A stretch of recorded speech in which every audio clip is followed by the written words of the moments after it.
Un homme qui probablement a des tatouages également sur son corps. On l'a vu apparaître dans cette bande-annonce importante. C'est Jérôme Commandeur qui va nous rejoindre tout de suite.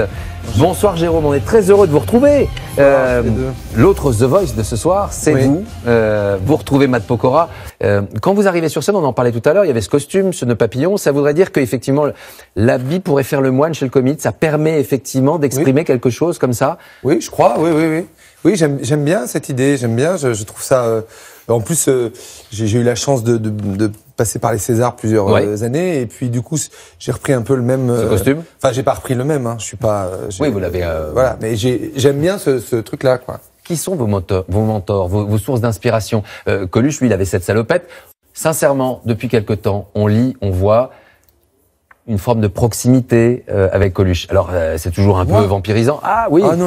Alors là, je refuse ça complètement. De côté. Non. Ah oui. Non, mais ça va pas. Non. C'est des mythes. C'est des mythes. Pas ça. Mais mais c'est un peu impossible. Enfin, puis surtout en France. Enfin, c'est fou. Non. Puis j'aime pas porter de regard sur.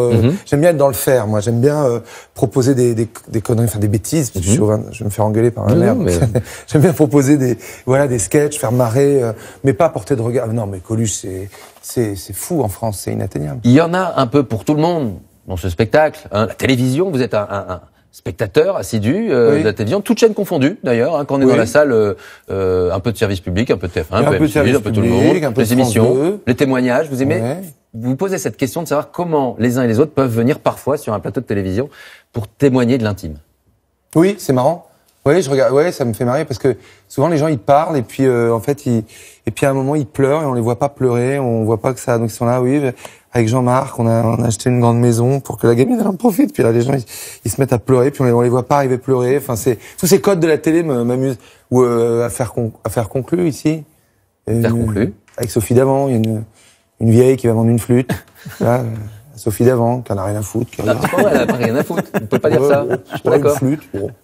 Puis derrière, il y a une autre vieille qui est spécialiste des flûtes, qui donc du coup, comme il y a elles sont deux vieilles, alors elle lui dit tiens, ta flûte elle vaut 10 balles. Alors du coup l'autre elle rentre chez elle, et elle est triste parce qu'elle voulait changer d'appart. Alors il y a pas que les flûtes, il y a les volcans, il y a l'eau de Volvic, effectivement les volcans d'Auvergne qui bougent plus. Enfin, tout le spectre est assez large dans cette arborescence de chez Jérôme Commandeur.